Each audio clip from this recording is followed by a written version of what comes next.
Alright, here's a totally separate project.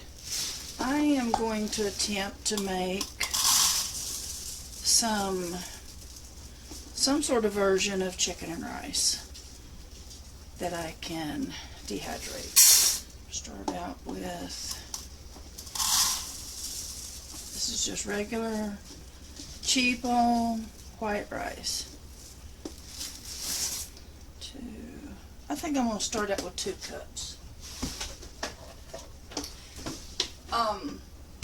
Different people do this different ways.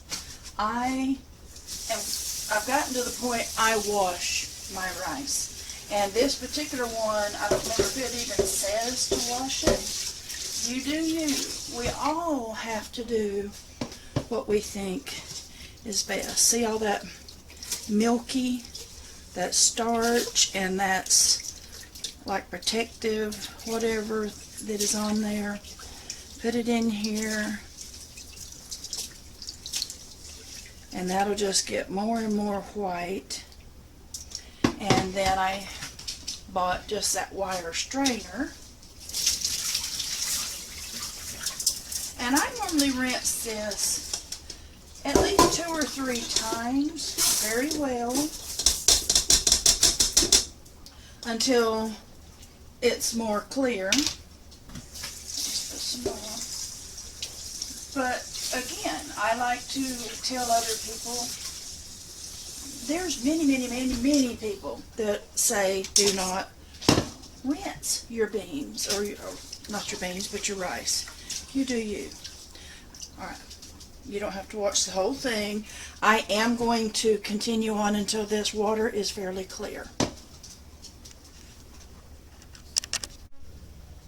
Alright, now I'm going to start combining this. Here is the rice in there, all washed and ready. And what I'm going to do, I bought some fresh boneless, skinless chicken breast. This is 1 breast. I just cut it up. I'll put that in there. I boiled it really well. In fact, that's part of what the dogs had for dinner last night. And I'm going to put just 1 can of this mixed vegetable medley. And here again, please remember, this is experiment. You do things that maybe sound good for you. Learn not to be too worried about taking a risk or a gamble. We're all different. We like different things. Experiment. Sometimes the accidents turn out to be really good. And this, the liquid that I'm using, is the broth that came off of me boiling that boneless, skinless chicken. If you don't want to do that, that's fine. Don't do me, do you. Alright, here is the black pepper. Sometimes I use just the regular cheapo already ground pepper, and sometimes I don't. You do you, you do you. And then the Mediterranean sea salt. Just salt to taste. We're all different. We're made different. And again, I'm going to put in some smoked paprika. I heard somebody had put sage in theirs. I might wished I had, but this batch I'm going to do this. I like sage just fine. And now here's the garlic salt. I'm big on the garlic salt. Let me put this in there. And since I have senior moments, and now that I'm down to doing this, I did not chop up onion, which I have. Normally I would do the onion, chop it up, and saute it, but here again, welcome to my world. So I'm going to use some of these that are already dehydrated. Plus it's good not to let this stuff go to waste anyway, so I'm going to put that in there. Now what I'm not sure of, I may even add some more water. This is all new. I've never done this. And we'll stir this up. I don't know if I'm going to think that that's enough water. No, I'm going to add some water. So that may be a mistake. But I'm going to add a bit more of the water. The chicken broth.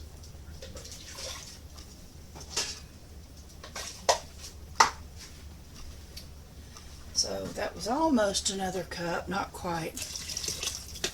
And I may have just messed up, but you know what? You learn from the mistakes. It is okay. That person that's perfect, either they're a freak, an anomaly, or they don't do anything. Okay, let me put that on there. Let me turn that to where it's block the steam. You want to make sure that your food Instant Pot or the is to where it's closed, the vent is closed. And here again, I am just going to go down here to the rice setting, bam, and I'm gonna let it go. There she begins. All right, let's see here. Okay.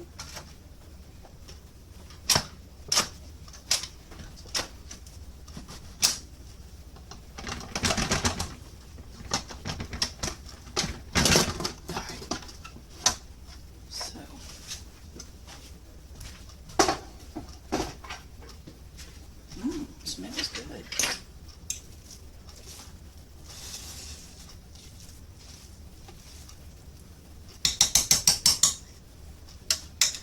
So we can get you in here close.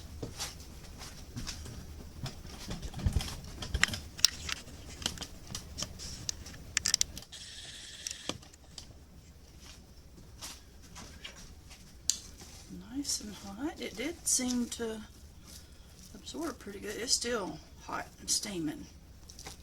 Let me see. Let me get just a bite of it. I'll have to stick it in the refrigerator to cool off, and then we'll be putting it on the dehydrator.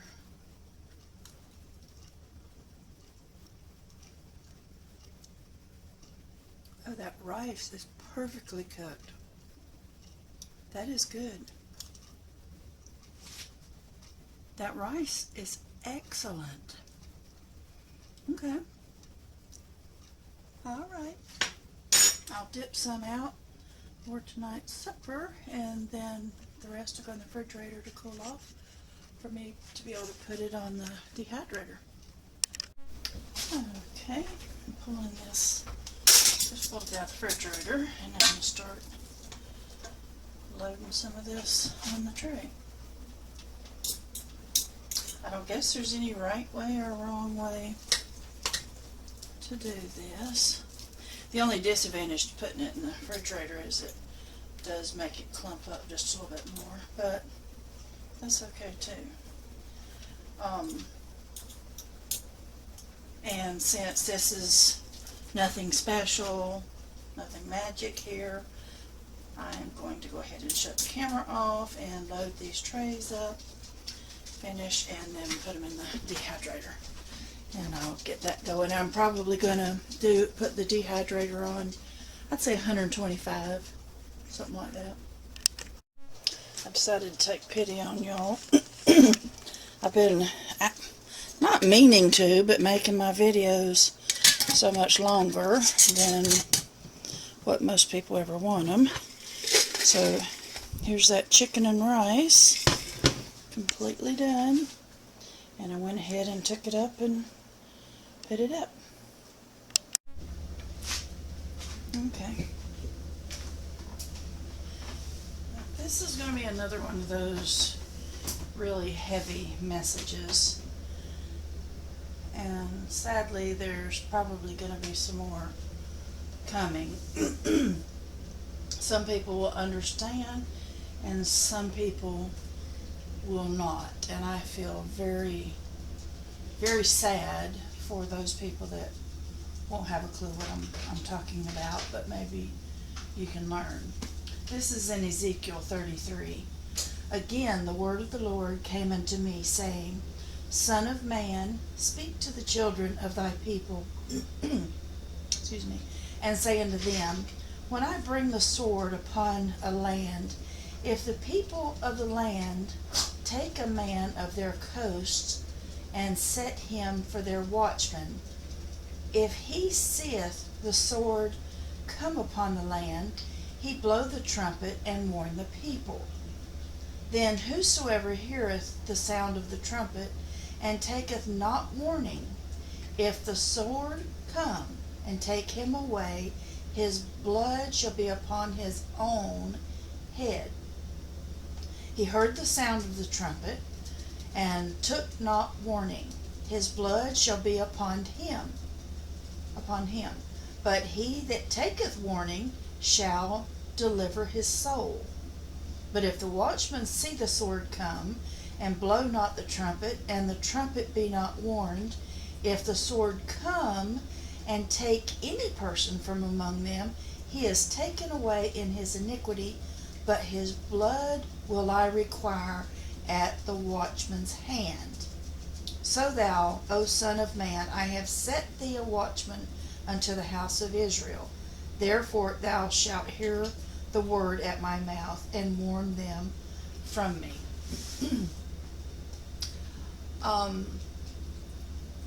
Throughout history, there have been watchmen. There have been people that have a desire and a burden to warn, to watch the happenings, to watch the signs, and to be wary and watchful of danger coming. And they are appointed to do so. And that is even today. There's some of us that are told, I need some of y'all to watch and to listen and to pay attention. And as you see the danger coming, you need to let people know. Well, many of us in different capacities have done that since I think I started like in 2016, but many joined it in 2020 for things in the arm and things like that. All we can do is warn people. There are things happening. There's things coming. The Bible told us. It told us what to look for, to see signs of towards the end. You can heed warnings. You can look around and start to get some discernment, or you're going to go by the wayside, and a lot of us will go by the wayside anyway, to be quite honest with you. Hopefully, if you know the Lord is your Savior, then there's nothing to be afraid of, because none of us are going to live forever. I'm never going to get out of here alive. I'm saying that sort of jokingly. It's true. We all were born, and if you're born, you die. That's just how it is. You can be warned. You can see some of the signs coming, and again, this is not to scare people. This is to prepare. We're at that time. This was in the Old Testament, and it was talking about a specific time then, but there are Bible verses in the Bible that said there is nothing new under the sun. What once was will be again. We are coming into that it will be again phase. So, that being said, I would start to, I advise, figure out who you can trust, what you can trust, and there's stuff happening. I would prepare in whatever way you feel that means to be prepared, whether it's with food, whether it's with water, whatever. Because ultimately, now that I've warned you and I know people are warning, people and have been, don't take the poke, don't take this, don't take that. You've been warned. You can't keep getting warned over and over and say, well, I didn't know, I didn't realize. You take responsibility. We all need to take responsibility. But at the same time, learn to discern who you can trust. And start to trust yourself again, and start to pray for things to do. So anyway, I know that's very serious. I would rather joke and laugh and have a good time. But there's a time to joke and a time to laugh and a time to cry and a time to store up, a time to plant. You need to understand what time this is. So, love you guys. Take care.